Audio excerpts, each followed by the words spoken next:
Good morning and अस्सलाम वालेकुम। आज का जो टॉपिक है that has been highly asked, fat के ऊपर बात करने के ऊपर मुझे रिक्वेस्ट की गई है दोबारा से। फ़ैट एक एपिडेमिक है, हर घर का, हर मोहल्ले का, पूरी दुनिया का मसला है। इस वक्त सबसे ज़्यादा रिसर्च इसी के ऊपर हो रही है। फ़ैट के लिए जो कंपैरेटिव एनालिसिस है मेरा, बिकॉज़ जब मैंने क्लिनिक स्टार्ट किया तो I had to go through a research process के मुझे कौन सी मोडालिटीज़ और कौन से प्रोसीजर्स हैं जो मुझे अपने क्लिनिक के लिए रखने हैं। And every procedure has a different investment. तो मैंने इसके ऊपर ऑलमोस्ट 2 साल की एक इन्वेस्टिगेशन ख़ुद कंडक्ट की by trying different therapies on me and my friends and my colleagues and asking them to get different therapies to my family members. Whatever जौन सी चीज़ें मौजूद हैं फ़ैट के लिए इस वक्त, वो हैं liposuction. we can get the fat reduction done through liposuction, fat loss through cavitation therapy, fat loss through slimming drips and fat loss through freezing therapy जिसे हम cryo freezing भी कहते हैं, then fat loss through some warm laser भी है इस वक्त, and the final and last is the fat dissolving injection which is a targeted therapy for a targeted area. तो आज की वीडियो जो है वो टारगेटेड है on a comparative analysis with all due respect for everyone. जैसे हर doctor का अपना एक ओपिनियन होता है, मेरा अपना एक ओपिनियन है due to my experience, my research and my analysis, और जो स्टडी मैंने खुद कंडक्ट की है, टेकिंग पेशेंट्स का रिव्यू, क्लाइंट्स का रिव्यू।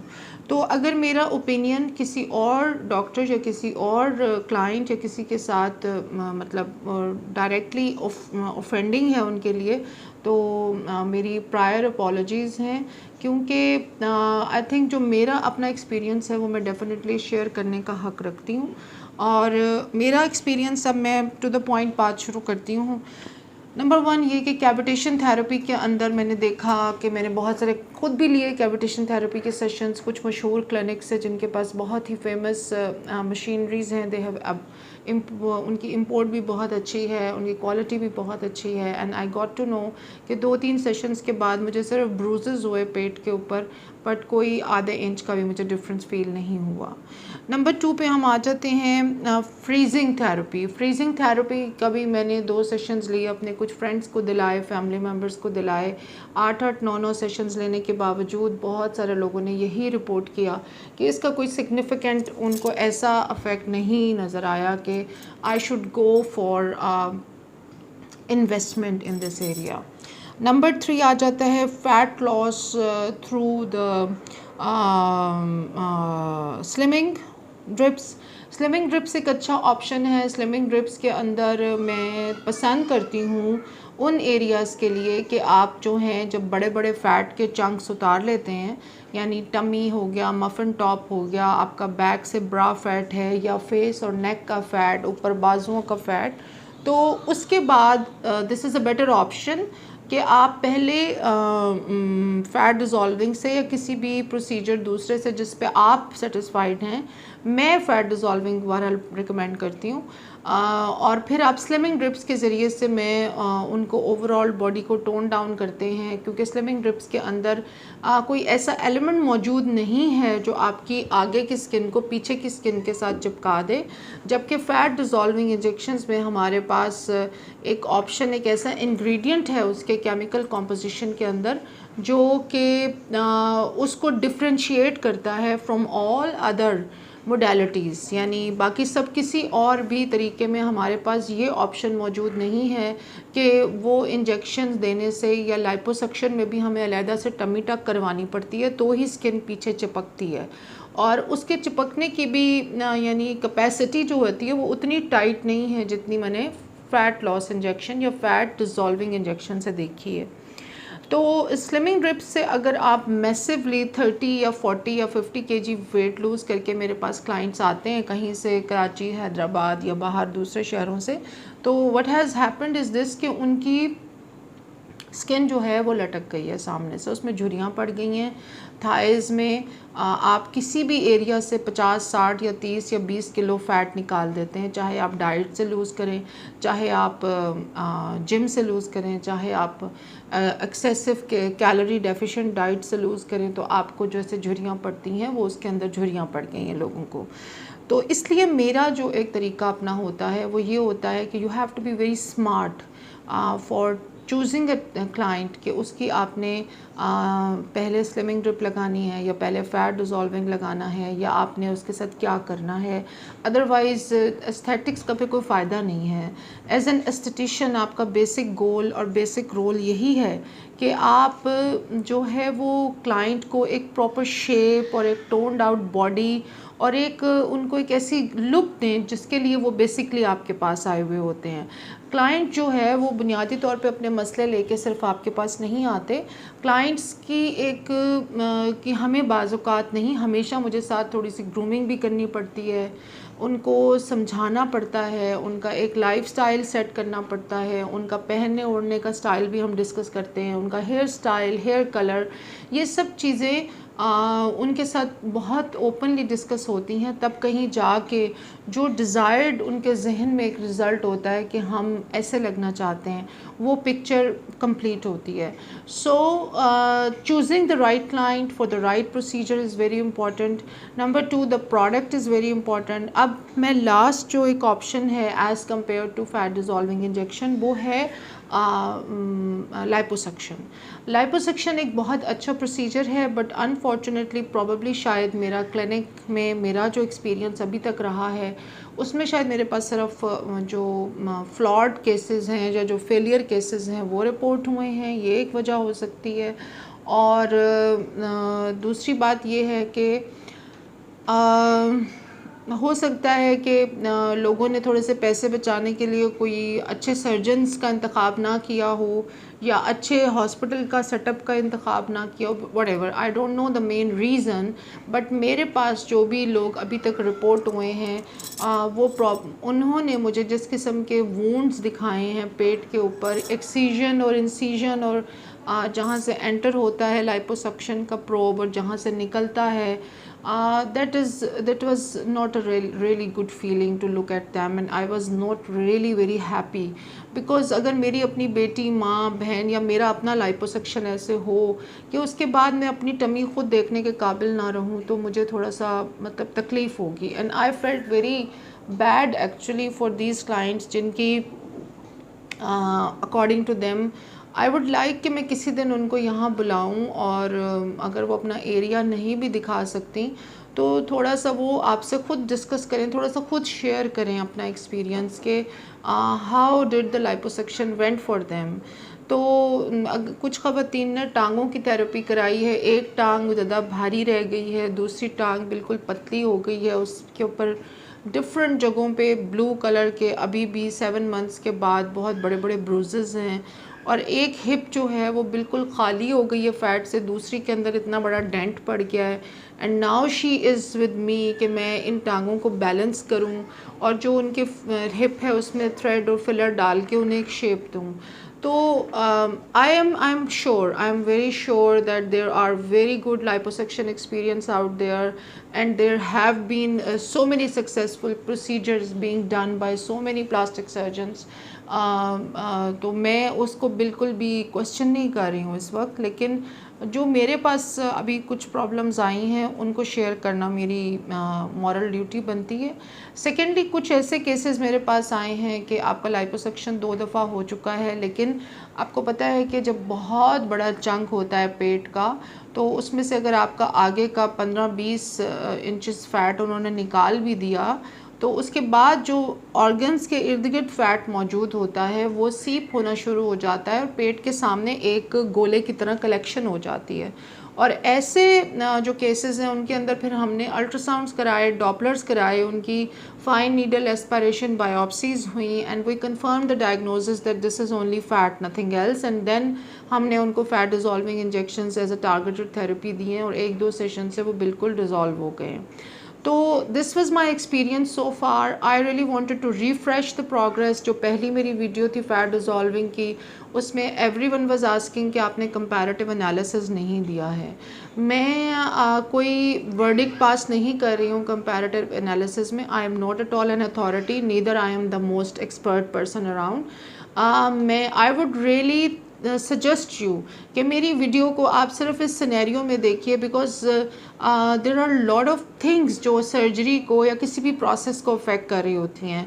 सर्जन की कैपेबिलिटी, क्लाइंट का सिलेक्शन, क्लाइंट ने आफ्टर केयर कैसी की सर्जन के प्रोसीजर के बाद, did they were they doing all the after care which was asked, और फिर उनकी डाइट बाद में कैसी थी. तो ये बहुत सारे फैक्टर्स होते हैं जो एक चीज़ को डिटरमिन करते हैं. अच्छा, अब मैं एक बात जो लास्ट करना चाहती हूँ वो ये है कि मैं ये सारे मतलब obviously I am a gynaecologist, तो मेरा थिएटर भी था. I had team, I still have a team with me. तो हमारे लिए कोई लाइपोसक्शन करना इज़ नॉट कोई इतना बड़ी बात नहीं है.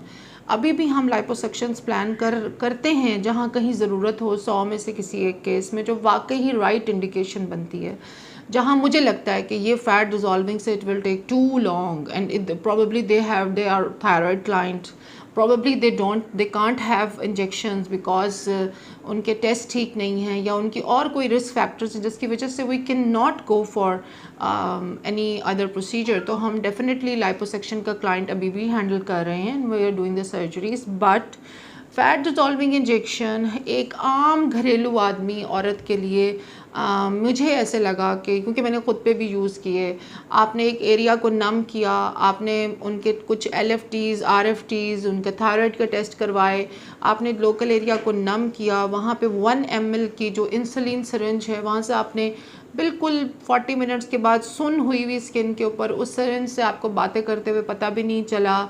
कोई इंसिजन मार्क नहीं है, कोई एंट्री पॉइंट नहीं है, कोई एग्ज़िट पॉइंट नहीं है, कोई बाद में इन्फेक्शन का चांस नहीं है, कोई एनेस्थीसिया नहीं है, एनेस्थीसिया की प्री एनेस्थीसिया फिटनेस नहीं है, कोई हॉस्पिटल स्टे, हॉस्पिटल एडमिशन नहीं है. और सबसे बड़ी बात ये कि आपके पूरे ख़ानदान और बरादरी में से किसी को नहीं पता कि आपने इंजेक्शंस लगवाए हैं. बिकॉज़ अगर आप हॉस्पिटल में एडमिट हो जाएं तो वैसे ही एक मतलब शोर मच जाता है कि जी क्या होने लगा है, अभी इनका जी क्या कौन सा प्रोसीजर होने लगा है, ये क्या करवाने लगी हैं या लगे हैं. So lot of clients are very happy with this particular notion कि वो महीने में एक दफ़ा आए या 2 हफ्ते बाद आए और उनका 3-4 इंच कम हो गया, and rather than telling all the world. और एक लोकल थेरेपी है जो 1 घंटे में हो जाती है. अगर आप नमिंग के बगैर लगवाते हैं तो फिर तो 15 मिनट में हो जाती है, और अगर आपको नमिंग चाहिए तो 1 घंटा लगता है टोटल, जिसमें से 45 मिनट्स आपकी नमिंग के होते हैं. The only thing you have to take care of this कि you have to listen your doctor. जब आपको डॉक्टर कहें अपने टेस्ट रिपीट करवाने हैं, थोड़ा सा लाइफस्टाइल पे हम बात करते हैं.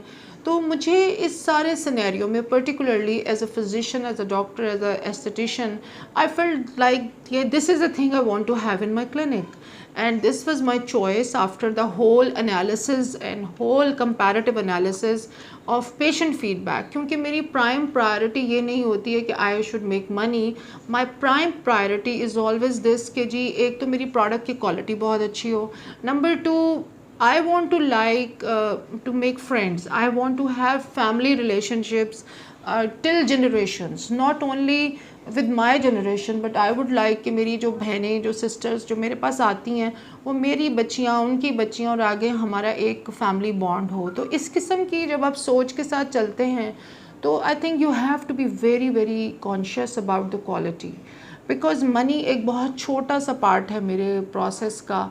I like I actually enjoy when somebody comes back and they hug me and they tell me that you transformed me, you transformed my whole depression of not being able to wear good clothes, not being able to be presentable, not being able to attend my kids' parent-teacher meetings, and not being able to be confident since long times. तो actually में जो मेरा real asset है वो ये bonds हैं. When people come back and उनका depression ख़त्म होता है, when they thrive, when they have their confidence back, when they like to have that kind of vibe of improving themselves, loving themselves and enjoying their kids, giving them compliments. and वही बच्चे जो पहले आपके अपनी mother's को बता रहे हैं कि मामा आपने पेरेंट टीचर मीटिंग पे नहीं आना बिकॉज़ आप बहुत फैट हैं और बाकी लोगों की मदर्स बहुत स्लिम और स्मार्ट होती हैं.